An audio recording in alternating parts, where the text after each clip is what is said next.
We're officially 2 games into every NBA playoff series, and as you would expect, there has been some highs across the league, but just as many lows as well. We're here today to break down what we've seen so far in the NBA playoffs, and we're going to give some insight on where we think the series will end up going forward. Of course, I'm joined by my co-host, Bakari Steve. How you feeling on this Tuesday morning? I feel good.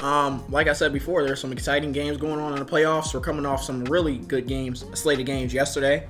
So it'll be fun to talk about. Absolutely, especially because the Cavs finally got a win. Yeah, exactly. Right? Look like the team that they can be.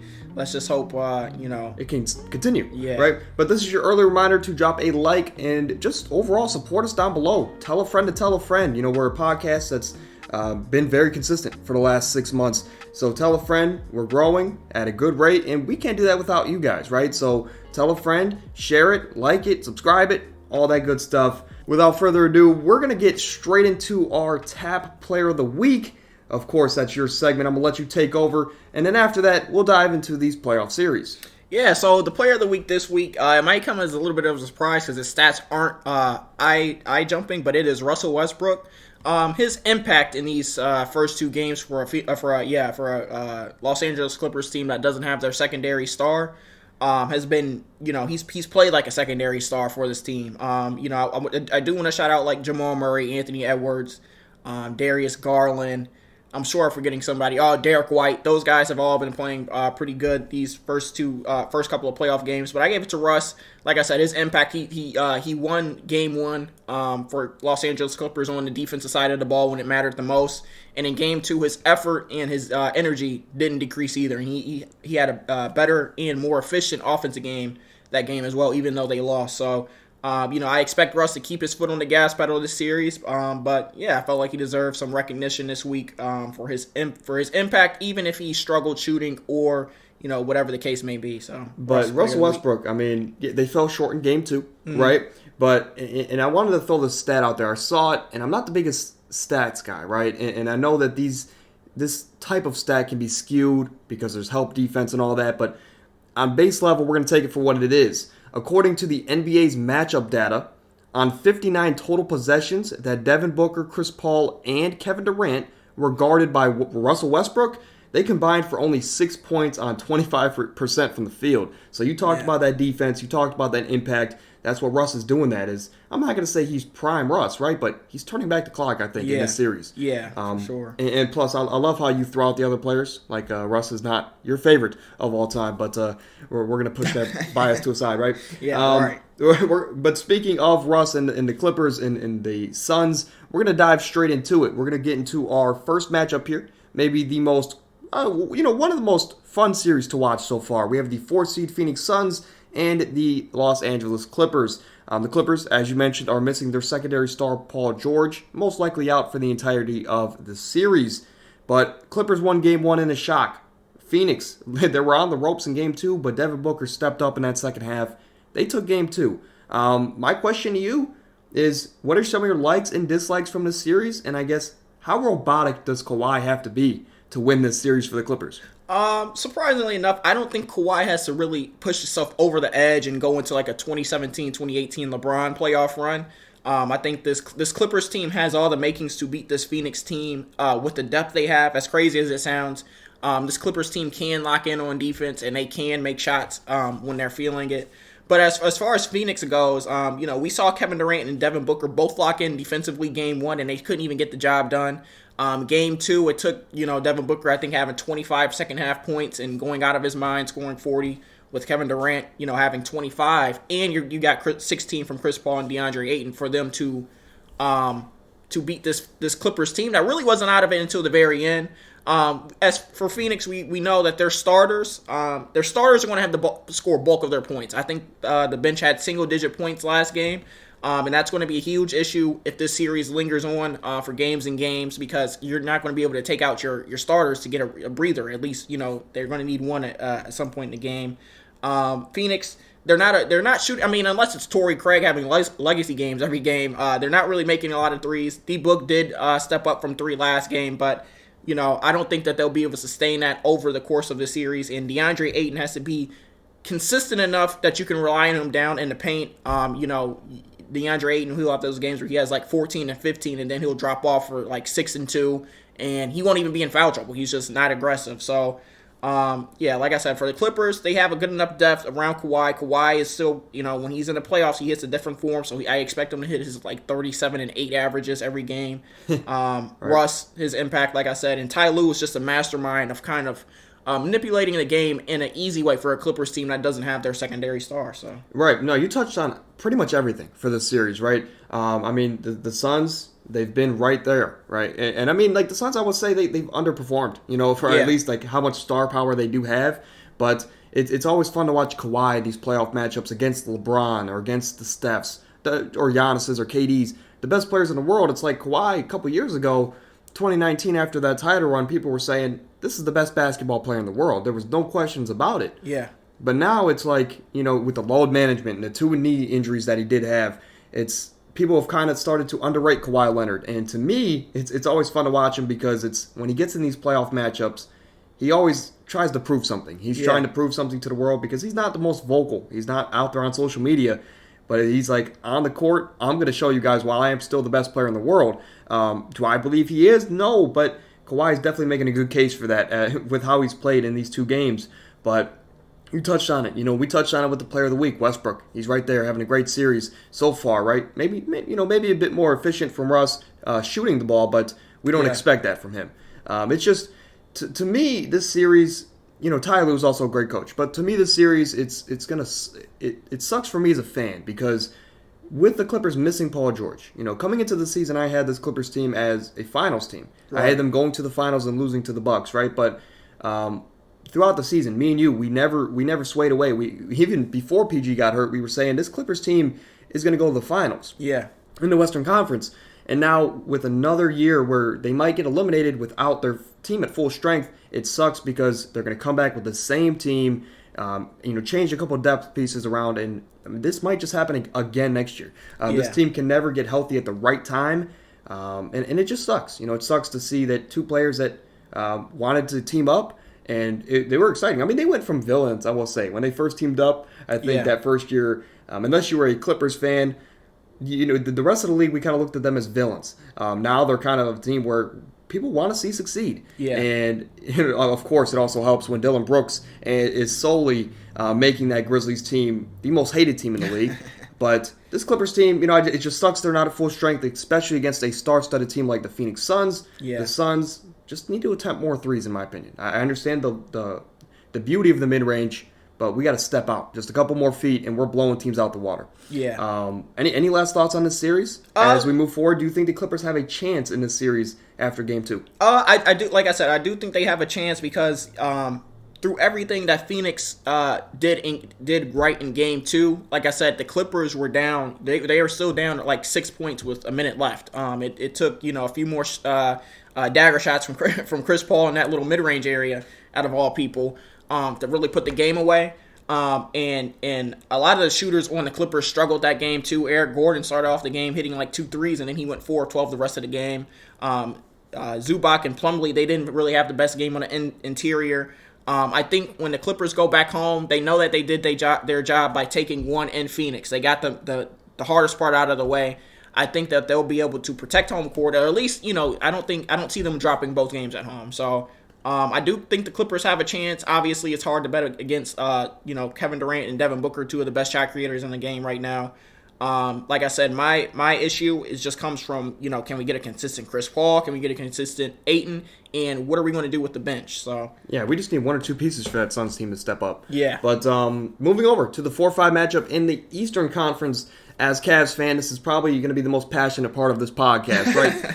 But the Cleveland Cavaliers, they dropped Game 1 when they looked miserable. Played the worst game they had played all season. Yeah. But shout out to the Knicks. They won that game. They took advantage. In Game 2, the Cavs made adjustments. They played a lot more physical, and they stole, or they didn't steal Game 2, but they ran away with Game 2, right? They're heading back to Madison Square Garden now, one of the most hostile arenas in the NBA, maybe the most, right, with how passionate their fans can be at times.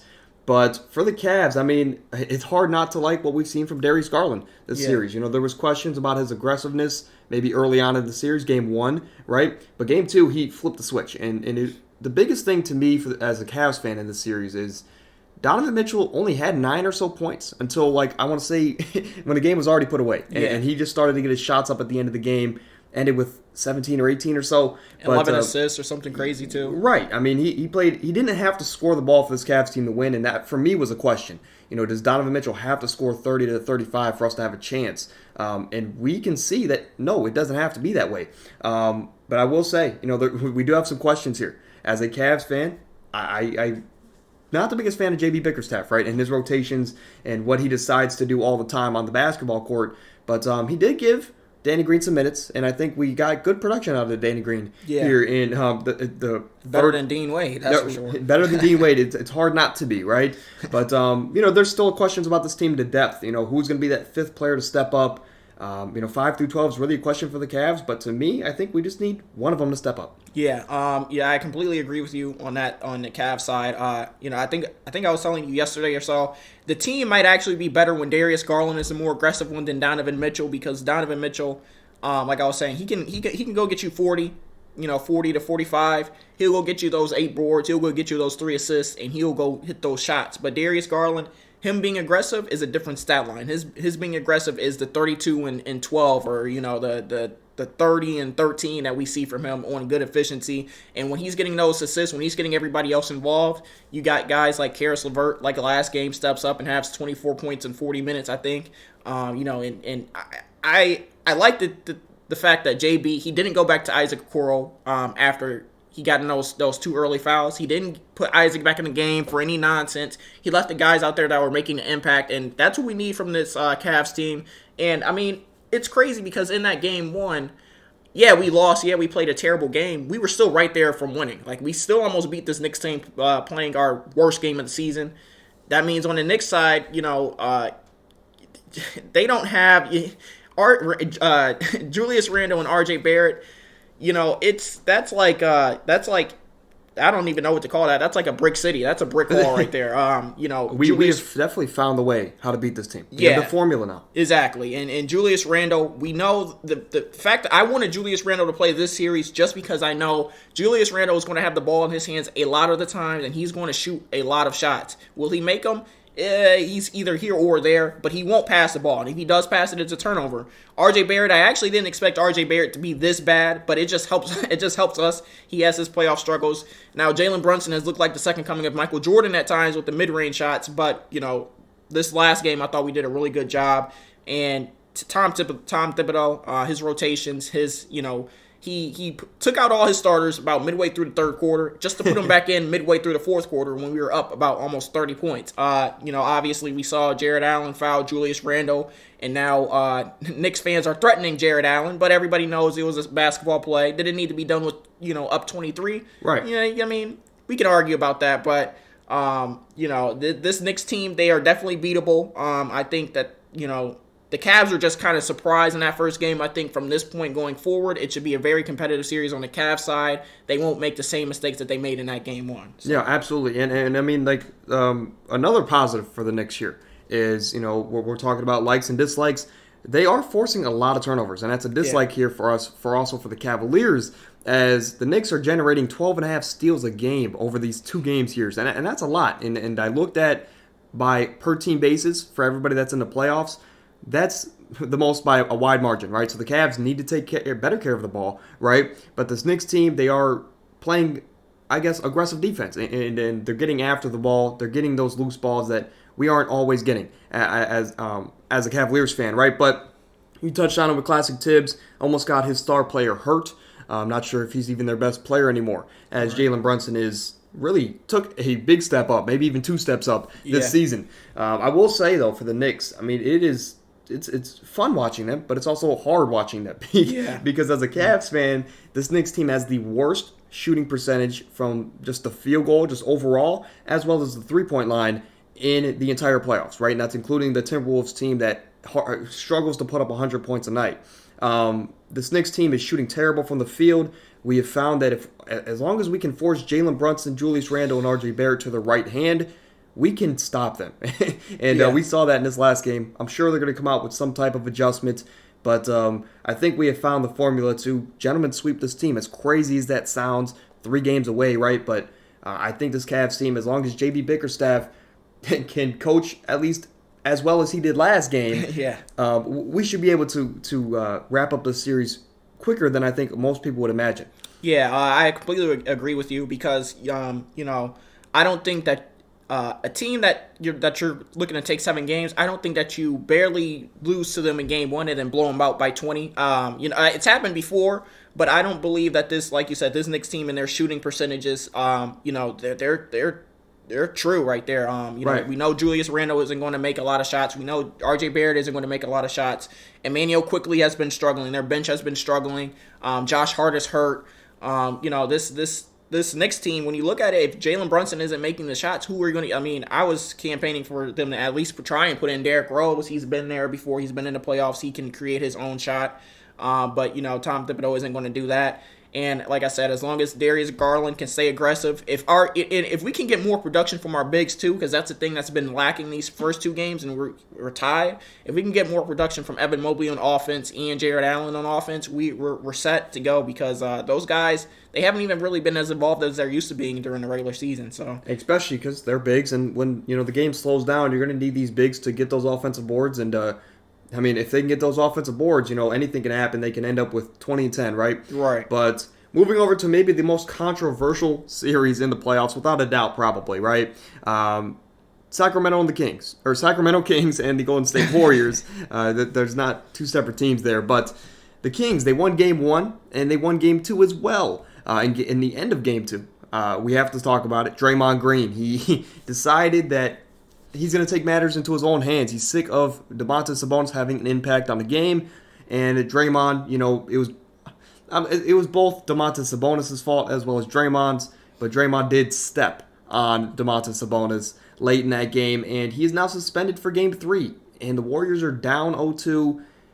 Just quick thoughts about the series. Do you think Golden State has any chance in Game 3? As, most people I would say don't think that Draymond has that big of an impact because of the stats, but I think the defensive impact there, it's going to make it very hard for them to win Game 3. Yeah, I think they have a chance, but, when you lose your best defender, especially on Sabonis, that now you're going to let him go off for, probably a crazy triple-double. He's been pretty limited this series, especially because Draymond has been guarding him. So that means De'Aaron Fox, Malik Monk, Trey Lyles, Davion Mitchell have had to step up, which they have. Credit to them, and Mike Brown's coaching around that has been really good. But this Warriors team, I think their egos get in the way a little bit of when their backs against the wall. They haven't been against the wall like this. Last year they went down to Boston in the finals. But it's, the Warriors, like they say, they have been there, done that. They weren't down 2 games. They came, but they were able to, fight through a better team and just use their experience. Now they're down 2-0. If they lose Game 3, I don't think they come back. And they don't have their best defender, their best screen setter, their best, their best secondary playmaker. Their leader. Exactly. They don't have anybody to give them that kind of grit and grind mindset, and that's exactly what Draymond, brought. And I mean that foul he had, or I guess stomping on Sabonis, it wasn't called for. Like you said, it's both Sabonis. I watched the replay. At first, it didn't really even look like Sabonis was, really intentionally grabbing his leg. It looked like he was more so covering his face, right? Which I believe, because I feel like if you were grabbing somebody's leg, you're going to look at them. It didn't look like he looked at Draymond, from the time he was falling to the time he hit the ground.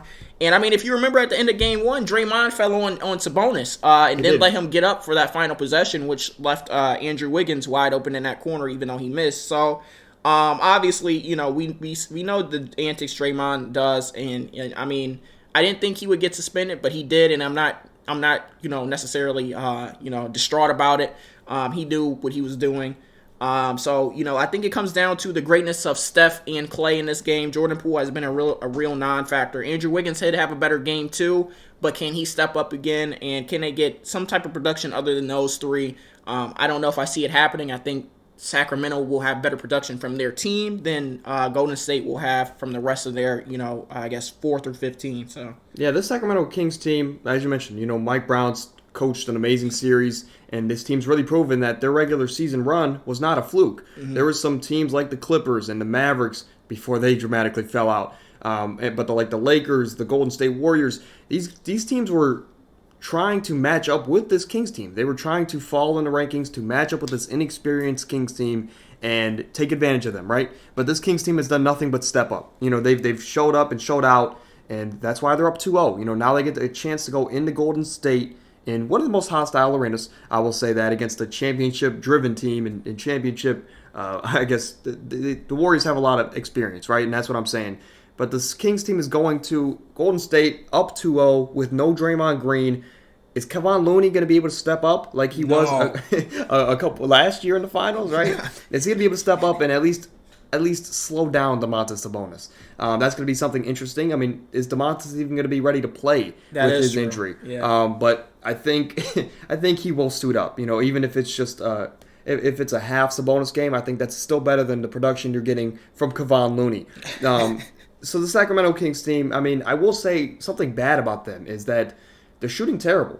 They have the 5th worst field goal percentage in the playoffs, the 3rd worst three-point percentage in the playoffs. This team is chucking shots, and I mean, they coincidentally though, they do have the 2nd highest scoring offense. So this team's just running and gunning, 7-second offense it seems like, and they're getting shots up. They're not always going in, but I mean, if these shots do go in, they're going to blow out any team. As we saw, they were the best offense in NBA history, according to the advanced analytics.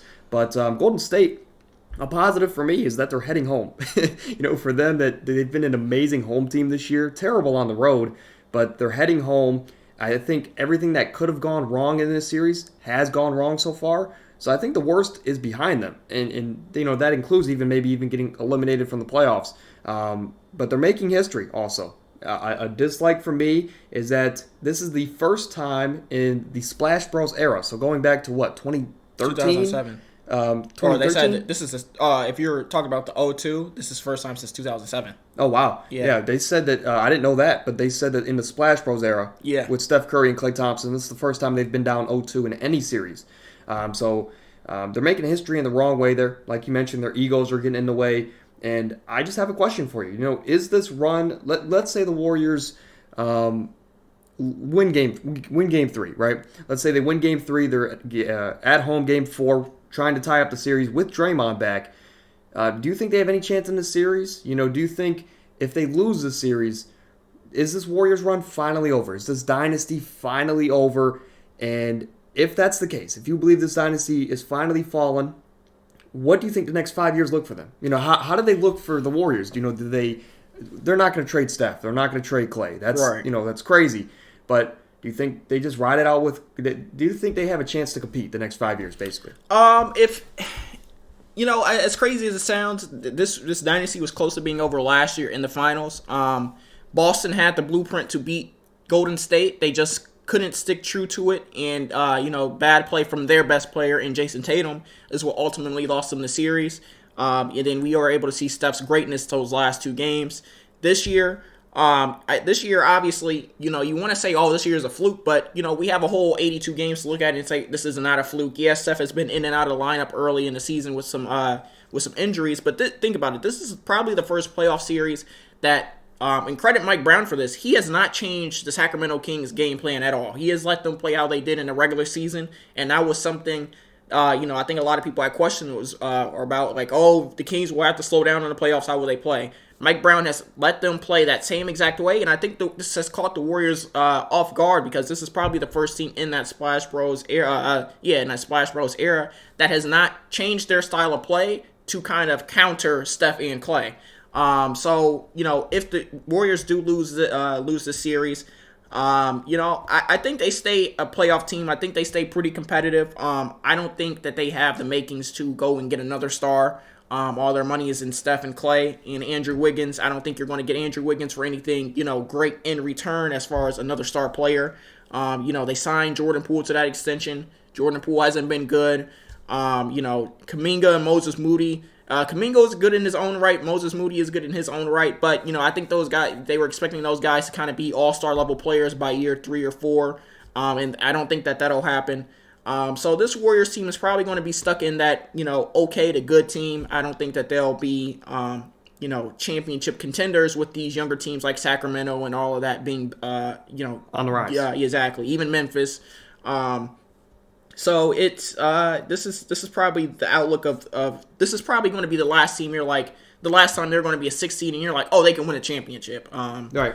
But I mean, to me, it's always sad to watch these Warriors teams because, okay, as a Cavs fan, man, they took 3 championships from us. Right. We match up with any team in those years. I think we have a really good chance, even in 2018 when it was LeBron and a washed-up Kevin Love already. When it was LeBron and Rodney Hood. Right. And the Warriors, I mean, we hate them as Cavs fans, right? But at the same time, it's like there's something about watching these dynasties that were feared. Like, they're so feared that it's like when they're on the schedule, or if they're up next, it's like, man, we're going to lose this game. It's like facing Tom Brady in his prime and the Patriots. Man, we're going to lose this game. Probably like how it is now facing Mahomes and the Chiefs. It's, man, we're going to lose. This Warriors team, I mean, I can't tell you how many times it's like, I hated every time Steph Curry shot a 3 and look, he turned around before it went in. Right. And it still went in, and then they had Kevin Durant and Draymond Green. I mean, Klay Thompson in his own right exactly. is annoying, right? But this team was just so great on the court, and I'm not going to say it's over for them, but it's sad to see these teams in a way start to decline, right? It was sad last year in the finals too. Right. I mean, you could tell last year. I mean, even just with Klay, how his production's gone down. But Father Time's undefeated, I guess, unless your name is LeBron James. But moving over to the 1-8 matchup in the Eastern Conference, the Milwaukee Bucks and the Miami Heat. There's not too much to talk about in this series. Miami, they stole game 1. Giannis went down with an early injury, as well as Tyler Hero. So both stars there are going to be out for maybe the foreseeable future. Tyler Hero for sure. He's out for the playoffs. And Giannis is maybe back for game 3. We don't know for sure yet. But this Heat team, they won game 1, and they changed home court, right? But game 2, they came out to trying to take a commanding 2-0 lead, and they did nothing but the opposite of that. Yeah. Surprisingly, this Heat team is shooting very efficient. I think they're number 1 in 3-point percentage and field goal percentage, as well as having the most points per game by any team. So this Heat team, statistically wise, is there. This Heat team is everything you want, right, in a championship team, statistics wise, right? But on the court, with the players they do have, it's not surprising that they came out and they lost by 30 or 40 points game 2 to a Giannis-less Bucks team. Yeah. So I guess, give us your quick thoughts on this series so far, but do you think the Bucks even need Giannis to win this series? No, I don't think the Bucks need Giannis win the series because we've seen the Bucks beat teams all year long without Giannis. I know this is the playoffs, and so things change, but on the Heat end, the Heat don't have as many players. I don't think Milwaukee has anybody as good as Jimmy Butler. But outside of Jimmy Butler, I don't think the Heat have anybody as good as Drew, Chris Middleton, Brook Lopez, Bobby Portis, and Jay Crowder, like all those guys. So I don't think that I think Giannis. This is good for Giannis. He can come back, take his time, probably heal up from any other nagging injuries that were plaguing him in the playoffs. Because regardless, even if this Bucks team does lose one more game, I think the most they lose is one more game. They win in 6. You knew Miami had a fluke game 1 when Kevin Love gave you 18 and 8 off the bench. I think that's when you knew it was fluke. We've seen a little bit of a decline in playoff Jimmy, even in a play-in. He didn't look like the same, even from last year. And it's crazy because I remember when Jimmy Butler went to the finals and had that really good series, and everybody was like, "Oh, Jimmy will be back. Jimmy is just proving himself." I'm like, well, Jimmy is 29. Jimmy is 30. He came back the next year and got swept. Exactly. So yeah, he's about 33, 34. So he only has 1 or 2 years like this left in the tank. Bam, he underperforms more than he overperforms, and that's a problem, especially when you don't have a Tyler Hero there to kind of take that load off of Jimmy. So, I like you said before, not too much to talk about here because it's going, aside from that game 1 upset, I think Miami is just glad that they won't get swept. They might get gentlemen swept, but they didn't get the traditional 4-0 sweep on them again to this Bucks team. Right, and I guess that's a positive, right? Take your wins here, even if they're little. But for this Bucks team, we talked about it with Giannis' health. Obviously that's a dislike. Us NBA fans don't want to see injuries at all, right? Especially to arguably the best player in the NBA. Right. So Giannis, get well soon. Hope maybe he'll be back for Game 3. Right. But I misspoke earlier. This Heat team, I forgot after all 8 series had their first game. The Heat were the number 1 scoring team. Now they are just top 5, right? So I misspoke there, but still they're shooting very efficient, scoring the ball very well for a team that struggled in the regular season. Mm-hmm. But this Bucks team, on the flip side, they are they have scored the most points per game out of all 16 teams in the playoffs, right? They're averaging about 130 points per game, And, you kind of talked about it with Drew Holiday and Chris Middleton. There's a legitimate argument now for who is the best player. I think we would both side towards Drew Holiday. Yeah. But there's still that argument there of, who is the second best player on this team? But when both of these guys are two-way players, I mean, it's just, as a Bucks fan, you have to be super happy, right? When one guy's just not one-sided. But a dislike for me for the Bucks is their three-point shooting. In the regular season, they shot the three great, for the entirety of the season. But so far this playoffs, they're number one in three-point attempts, but they're last in percentage. So this team is getting the shots up, and it seems like there's a lid on the rim when they attempt a 24-foot shot. But Milwaukee, like you mentioned, I don't know if they need Giannis to win this series, but it would definitely help. And I think if Giannis is even 50%, they're going to gentlemen sweep this Heat team. Yeah. Just what is the health of Giannis? I guess is the biggest question. But moving over to the Western Conference, another one of the most fun series, and a game that was very, very, I guess not questioning, but just surprising last night. The number 2 seed Memphis Grizzlies tied up the series last night against the 7th seed Los Angeles Lakers. They're now going back to Los Angeles for Game 3. For Memphis, I mean, last night, Luke Kennard, Xavier Tillman, these are guys that Xavier Tillman's their third string center, when their roster's at full health. He stepped in last night, only missed 1 or 2 shots, had like 20 and 10, a couple blocks along the way. Xavier Tillman played the game of his life, right, in that game, Game 2, and Luke Kennard stepped in. I mean, he did what he did best. He shot the ball. He also had a 4-point play. Luke Kennard and Xavier Tillman, the depth of this Memphis Grizzlies team, really showed up in that Game 2. I guess the only dislike for the Grizzlies so far is Ja's health. Again, it's just an injury that we didn't want to see happen. We saw he had the brace on his hand in this Game 2, but we don't know when he's going to come back. Just hopefully it's soon. Yeah, like you said, this was a surprising outcome for everybody. I think once Ja went down, some people were, maybe or maybe not, including me, was expecting, depending on when Ja was going to come back, I thought this would probably be like even a 4-game series if Ja didn't come back because, it is, I believe it is a shooting hand, and we saw, I don't know if everybody saw that replay. It looked like he broke his wrist as soon as he hit the ground. I'll cut you off here. As a broken wrist expert, I've broken my wrist like that twice now, so it definitely looks like it would be at least heavily sprained. Yeah, Ja might not come back the duration of this series. He's going to have to be able to dribble and shoot. I don't think he can do that. He said even yesterday, yesterday before the game, his pain level was at a 10. So, we'll see. But this Memphis team, they have a way of fooling you because last year they were a lot better. They had a good record when Ja was out as well. Tyus Jones is a really good backup because he could be starting anywhere else. He doesn't make mistakes. He's just a really serviceable guard. And like you said, this Memphis team, they have guys that can surprise you. Xavier Tillman, Luke Kennard, Dylan Brooks, might actually stop shooting tour dates one game and actually shoot, right. Over 50%.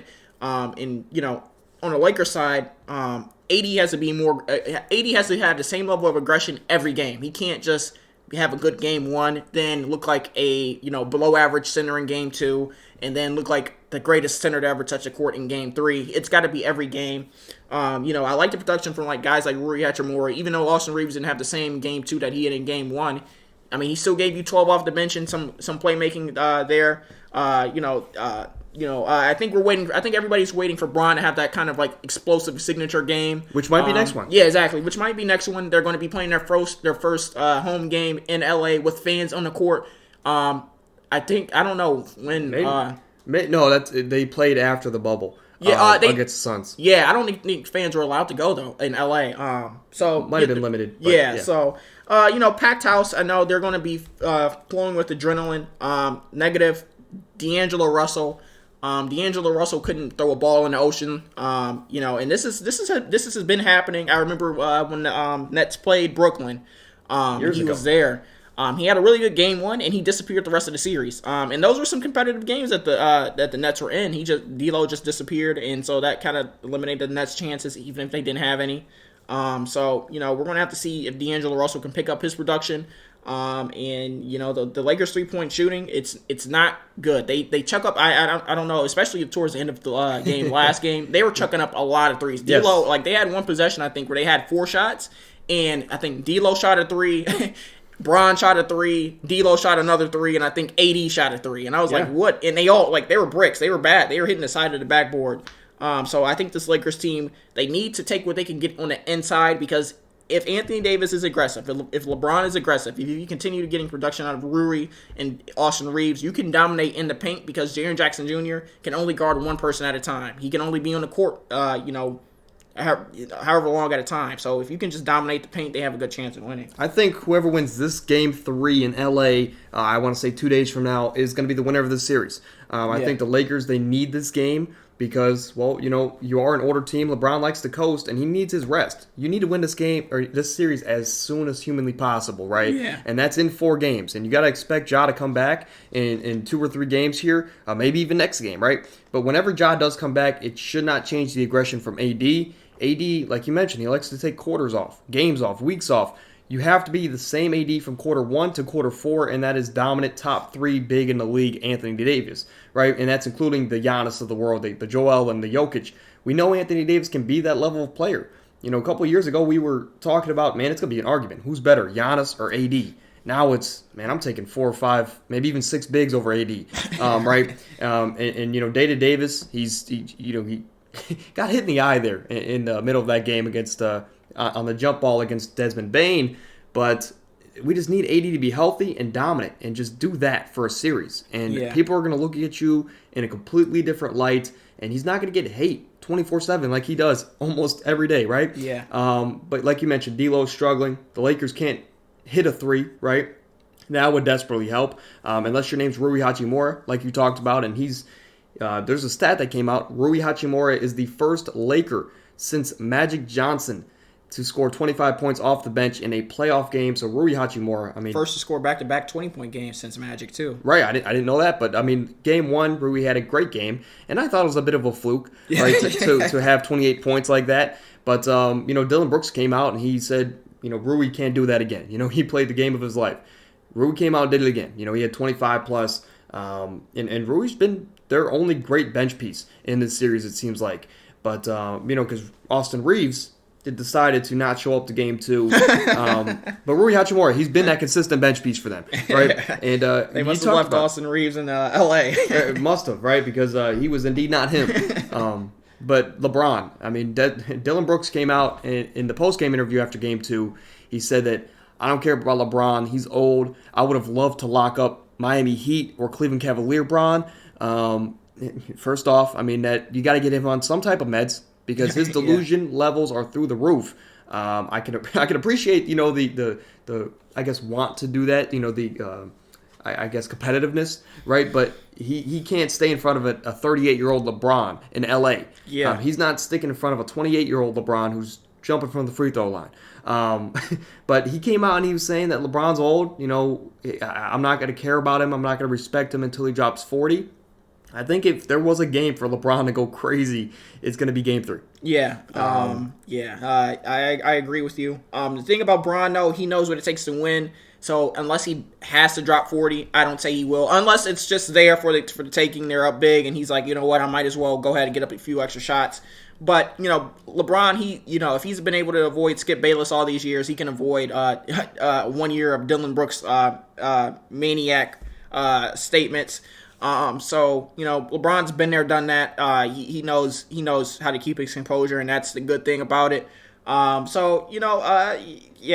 Memphis and Lakers series is a really fun series there. Moving over to the Eastern Conference with the 2-7 matchup, we can run through this one because there's not too much to talk about. Boston, they've been dominant. Atlanta's going back home.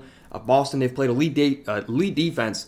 Derek White's making the argument he's better than Marcus Smart on the defensive side of the ball. Yeah. I will say the only negative I have for Boston, there's in game 2 there, and even in game 1, they're missing a lot of wide open threes. They're missing a lot of wide open layups. A lot of defensive miscommunications there. So they have a lot of small miscues there. But Boston overall, with all those small miscues, they're still blowing this team out. And Atlanta's just coming back late in the games to make it interesting.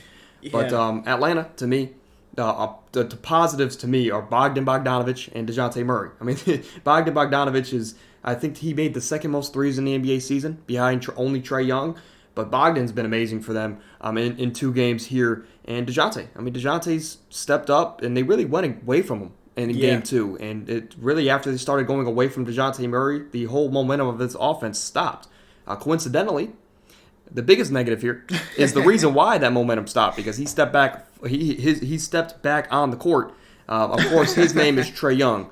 Trae Young stepped back on the court, ball stopper, like he always is. He's going to get his stats, though. Don't worry. I mean, Trae Young's going to get you 30 and 15. Yeah. He's going to give up 45. Yeah, he's going to give up 55. Right. But Trae Young, don't worry, though. He's got his stats, and he's going to be looked at as the star player. He's going to be Ice Trae. Oh, absolutely. And, I mean, to the casual fan, it's DeJounte only had 17. You know, why is he even in the same conversation as Trae Young? Well, Trae Young only plays half of the side of the basketball, and that's I'm going to get mine. Right, yeah. I'm going to get my stats. I'm not even going to play offense. I'm going to get my stats, though. Yeah. He's not a team player. He's not a good leader. Trae Young is Trae Young. We've slandered him a lot on this podcast, and I don't feel bad about it. Yeah. I don't know if you knew about those reports that came out when Nate McMillan was the coach, and Trae Young and Nate McMillan had that kind of dispute over if Trae didn't feel like he could play, he could at least go to the game. Trae didn't even show up to the game.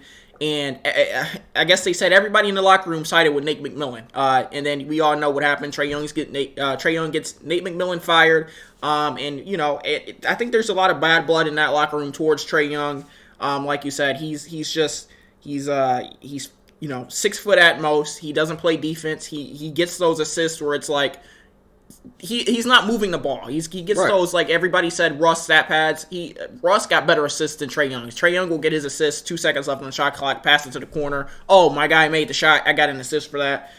He shoots, he annually shoots 7 of 21, 8 of 21. He shoots tour dates, but don't worry, he's small enough that he'll flop for the foul. He'll go to the free throw line. The sad thing about this Atlanta Hawks team is that they brought in DeJounte to kind of be that perfect fit for Trae Young, and DeJounte has been everything and more this season as far as that side goes. DeJounte, there's only so much he can do when he knows he's the second star on the team. He plays defense. He's been good on offense. Yeah, maybe his stats have taken a little bit of a step back from what they were in San Antonio when he didn't have anybody, but DeJounte Murray has played his role. Trae Young, like we said, is just not a team. He can't accept winning when he isn't doing good. And that's what hurts this team. So. I think that's the best way to put it, is he can't accept winning when he's not doing good and he's not having his stats. Yeah. Even in those New York Knicks series, if he didn't have those games where he was putting up 30, Trae Young, that team probably doesn't win that series, right? Because Trae Young, I'm going to get mine. He's the definition of a shout out to my 2K players, right? But shout out to Amir, because this is how Amir plays. But if we're losing, I'm going to get my stats. I don't care if we lose. I'm going to get my 30 points in a game. I don't care if we're blowing them out. I want to be the player of the game. I want to be the player to have. But regardless, Trae Young, we slander him a lot. He is a great player at times. It's just 75% of the time he's not. Yeah. Moving over to the Western Conference, these are 2 series that probably the most least interesting so far. I don't think it can be more least interesting than this series here with the Denver Nuggets and the Minnesota Timberwolves. Denver's up 2-0. Denver, they've done pretty much everything perfectly. We, preparing for this podcast, try to come up with positives and negatives for each team throughout the first 2 games. The positives for Denver are they've played great defense. Aaron Gordon's been amazing, flying around the court. They've been shooting the 3-ball great. Jokic is finding his shooters, and they're making everybody pay, right? They're protecting the ball. They're not turning the ball over. They're number 1 in protecting the ball this offseason or in the playoffs. And Jamal Murray's had 2 great games. I think he had 28, 8, and 8, and then he just had a 40-piece, a 40-point game. I think they have Denver overall as a 3. To give you guys some analytics behind those statements there, Denver has the 3rd best defense. They're number 2 in 3-point percentage. The least amount of turnovers, like I mentioned. This team's doing everything. I guess the only negative we could come up with was maybe Jokic shooting a bit more. Maybe his aggression needs to be higher than it has been, but they're still winning games and by a wide margin. Yeah, Denver, any team will look like the best team in the league when they're playing Minnesota. That's just the truth of the matter. Everybody saw those NBA player votes, and Rudy Gobert was voted the most overrated, right next to Trae Young. Rudy Gobert, the reasoning was, well, he's 7'3" and he blocks some shots. What else can he do? And Rudy actually had the audacity to comment with just laughing emojis like this man is averaging like 20, 15, and like 4 blocks or something crazy. I don't know what the joke was. Yeah, he's not Someone a joke. perfectly described how he plays the game of basketball, and he just again, he thinks he's Joel Embiid. Yeah, and even going back to when he punched Kyle Anderson in that huddle, Kyle Anderson was saying some vile stuff to this man, Rudy Gobert. Basically, he was saying he wasn't a man, and the Timberwolves teammates just watched as Kyle Anderson was just throwing these insults at Rudy Gobert, and to the point where Rudy Gobert punched Kyle Anderson, and everybody was getting mad at Rudy, like, what are you doing? What are you doing? It's clear that nobody in Minnesota likes Rudy Gobert. They just have to cope with him because they know they have him for, I think, 5 more years. Honestly, they should look to move him this offseason. Thing is, no other team in the league wants Rudy Gobert, but the positives for this Minnesota team, because we have to talk about some of the positives, are Anthony Edwards. Anthony Edwards, he's proven that he can step up his play. This is his second time in the playoffs. He steps up his play in the playoffs. He tries to, get this this Minnesota team somewhat competitive, and so you need your second star. Cat hasn't been good this playoff series. If Cat plays a little bit better last night, who knows? Maybe they win. But the thing about this team is they don't have a good offense, and they don't have a good defense. So, they're struggling on every aspect of the game, right? Yeah. Aside from Anthony Edwards, this team is nowhere to be found. I will say they have gotten some good minutes from like Taurean Prince, who's had secretly like 12 to 15 points in these first 2 games, as well as Kyle Anderson, like you mentioned. Both of those guys are giving them good depth PT playing time, but Anthony Edwards, so we have 3 players on this team playing okay basketball, and the rest of the team is nowhere to be found. I mean, do they even have a coach? No, right? Chris Finch is not a coach. I could coach the Timberwolves team better than he can. I mean, they're heading back to Minnesota. That's a positive. They're going to be in front of their home crowd. Maybe Rudy Gobert. Get in front of the home crowd and get blown out by 25. Maybe the crowd can get behind them and they can make something happen, right? Because last time they were in the playoffs in front of their home crowd, you would have thought they won the NBA Finals. As Patrick Beverley and the whole team were throwing their jerseys into the stands and waving them around. And that was a playing game, right? But they're back at home. Maybe that's a positive, and maybe they can squeak out a win. But I'd be surprised if they win a half of basketball in this series. I don't know what the GM was doing, because this is a team last year who if they had me coaching the team last year, they would have won that series versus Memphis, because I think they had a lead in all 6 of the games that they played, and they really could have. I think the first 4 games they had a lead going into the 4th quarter of the Memphis series last year, and they lost. They ended up losing in 6 games. That's because they didn't have me coaching. They didn't have anybody who has a little bit of basketball knowledge, but they had Chris Finch out there. Chris Finch is a terrible coach. I could go into Chris Finch rant because I like Anthony Edwards and I feel bad for his situation.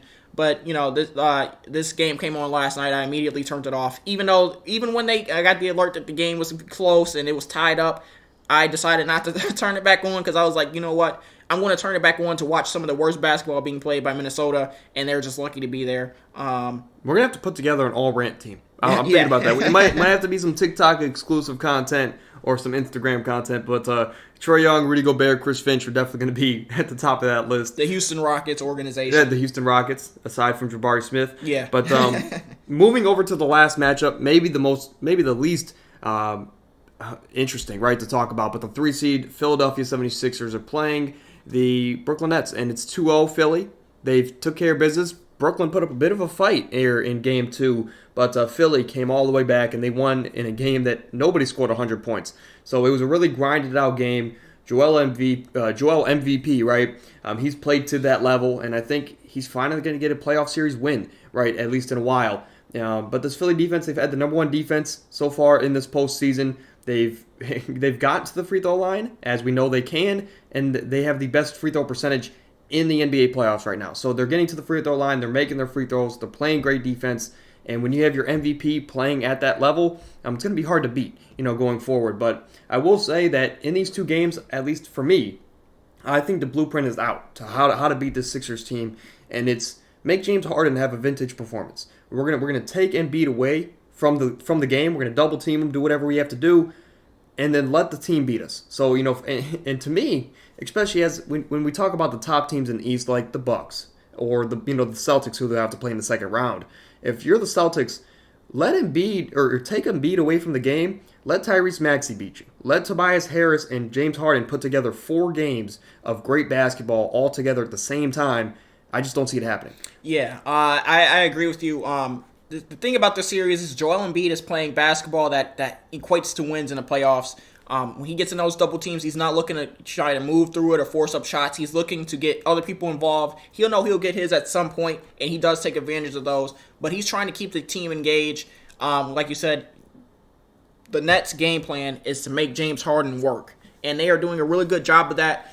The problem with that is that they don't have the star power on the offensive end, and they don't have as many good defenders as like this Boston team. When they play Boston next round, it's going to be a series where Boston can use this blueprint that the Nets are doing, where they can double team Joel Embiid, and they have enough defenders to play everybody else one-on-one and lock those guys down. But the scary thing about Boston as well is that they don't need to necessarily double team Joel Embiid unless he gets like under the restricted area. They have that good of defense. And, we saw those wins during the regular season for Boston. For this Nets team, their game plan works. Mikal Bridges is gaining his confidence. Cam Johnson had a really good game too, especially that first half. But Dinwiddie has been a letdown, for these games. Royce O'Neal, I don't even know why he's out there. I guess I take that back. He's out there because Nick Claxton is unplayable. You can't play Nick Claxton because they want to go smaller, and the small ball lineup keeps them competitive. It just doesn't get them anywhere. And this is just a Nets team that's happy to be there, but in all honesty, they probably would have been better off missing the playoffs this year and getting a lottery pick to help this team out. I do think that if this team goes into free agency or is able to get another all-star caliber player or whatever, they are still a playoff team. But it's really rough to watch Brooklyn play basketball, just like Minnesota. It's rough to watch these teams sometimes because we watched Philadelphia sleepwalk through a first half in Game 2, and then they came out and just destroyed the Nets in the second half. Just throwing this out there for the Nets just really quick before we get back to Philly. But for Brooklyn, I mean, there's been rumblings about Dame being unhappy with he doesn't want to get more pieces for a rebuild. There's been rumbling. We know the legal stuff is going on with Bradley Beal. We don't know what's going to go on with that. Any chance Brooklyn goes out there and maybe uses some of those 18 first-round picks they have to get a Bradley Beal or get a Damian Lillard? Well, the thing about Bradley Beal is Bradley Beal he's regressed into a type of player that kind of like the old Kemba Walker situation. He's in a situation where it makes him look good, and I think that's the reason he honestly hasn't left Washington, because he knows if he goes somewhere with a bigger market or bigger lights, get exposed. Yeah, exactly. And I'm trying to think of any stars like that now. I can't really off the top of my head. But Kyrie, Kyrie's not going back. Exactly. Right. And so the thing about it is, they need a Damian Lillard. Damian Lillard has proven he can do it in the playoffs and regular season. Bradley Beal, not so much, but Bradley Beal will be an upgrade from anything they have on the team right now. Right. So, this Nets team, I do think they should go and target somebody if they're willing to. They need to pick a direction first. Right, I was going to say, yeah. They need to pick a direction if they want to go younger and just kind of, stock up on a young talent, kind of like the Thunder have. Or if they just want to say, you know what, we feel like the East is wide open, it's not, and we want to go and get somebody to help us with that. So yeah, I mean, they can, if they can find a guy like that can take them from being where they're at to a 3 or 4 seed like the Cavaliers with Donovan Mitchell. I would be behind it, but I think the most important thing right now is finding that coach, and maybe that's Ime Udoka. Right. I think Jacque Vaughn has actually done a really good job with this Nets team. So, but I guess you just got to keep the workers away from Ime if that is the decision. But moving back, just really going back to Philly in this Boston series, because we know that's going to happen, right? If Philly, like you talked about it with the double teaming Joel, and the blueprint is out there. Let's just say a hypothetical lineup for the Celtics in that series is. You have Derek White and Marcus Smart as your guards. You have Jason Tatum, Jaylen Brown, and Robert Williams. We'll say Jason Tatum, who some would argue is an All-NBA defender, you have him as your worst defender out of those guys, right? So if you have to double team, you can have Jason Tatum, who's arguably an All-NBA defender, come over and help double team Joel Embiid when you still have 2 DPOY candidates, on the defense there. And you also have Derek White and Jaylen Brown, who are just very, I guess, elite defenders. We'll say elite defenders. So not 2 DPOYs, but you still have Marcus Smart, who won it last year. Time Lord's definitely in the conversation every year. Yeah. It's going to be, I don't know if this Philly team can make it out the second round, but my question to you, saying all of that, is do you think it's a disappointment of a season for Philly if they get bounced in the second round? I do, because they gave up what they gave up for James Harden. They're gonna have to pay Tyrese Maxey. Now you're limiting your resources to go get another star. And I don't think it's weird to say, but I don't think this will be a disappointment on Joel Embiid's behalf. I think the other times in the playoffs, Joel Embiid, we expected more from him because he is an MVP candidate. This year, unless you're LeBron James, like we saw in 2018, you're not going to be able to beat a team 1v5. And if James Harden can't step up, if Tyrese Maxey can't step up in the next series, PJ Tucker, he's been non-existent pretty much all season, and he's still out there. Like, I was watching the broadcast, and they're like, this Philadelphia 76ers team is very deep. They're deep versus the Brooklyn Nets. That's the thing. Once they start playing teams like the Celtics, the Bucks, or whoever they may be, this team, they're going to start looking like, oh, we have a lot of flaws. We have an old James Harden. We have a Tyrese Maxey that's going to get paid $200 million to be a six man on another team. We have a washed up PJ Tucker. We have I'm trying to think. We have D'Anthony Melton, Jaden McDaniels, which is a solid piece. Exactly, but they have some, or Jalen, excuse me. They have some guys, but they don't have enough to even beat teams like it. And I think, as crazy as it sounds, I think a Clippers team, as constructed right now, would be able to beat like a Philadelphia team, and they're a 5 seed out in the West. I think a team like the Lakers could. They're a 7 seed. I think there are a lot of teams that can beat this Philadelphia team, especially with the Nets exposing this blueprint that they found. Right, but that's gonna do it for today's show. I do want to say this. First off, if you made it here to this point, 56 minutes in, thank you. Right, as that the support's always appreciated. But just a couple quick announcements before we get out of here. I will say that a week from now we're gonna have our final mock draft, which is also coincidentally the day of the NFL draft. So we're gonna have one more mock draft episode where you guys seem to love those. That's coming up next Thursday. Tuesday we're not sure yet, but we're gonna find some NBA stuff to talk about. But we're 10 days away. 10 days away from something huge coming on this podcast, where Wednesdays and Fridays we might be dropping some extra content for you guys. So be on the lookout for that. We might be dropping some teasers here in the coming days. But also starting Monday, going until Thursday morning, I'll be releasing polls over on TikTok or Instagram, or even in the YouTube comment section, right? I'm going to be asking you guys to fill out your fan mock draft. We talked about it about a week ago, and you guys, I don't know if you guys have forgotten or what, but we're still going to get that done. We still want to put your guys' opinions out there, and of course, you guys like to judge us. There's always questions about, oh, he went here. We're going to give you guys some options, and you guys are going to put together your mock draft here for the channel. But that's all. So we have the mock draft coming up next Monday. We have a mock draft here, our final one. I don't know if we're going to do trades or not, maybe not, next Thursday. And we also have some huge news and huge content stuff coming in 10 days. May 1st, we might have some stuff coming here for the channel. But any last thoughts before we get out of here? We're 2 games in the playoff series. We got some more basketball tonight. Yeah, I'm just expecting some, I wish that we didn't have to watch the Minnesota Timberwolves play, the Atlanta Hawks play, or the Brooklyn Nets play, but we do, unfortunately. But other than that, there's been some really good games. I'm excited for this Clippers and Phoenix series.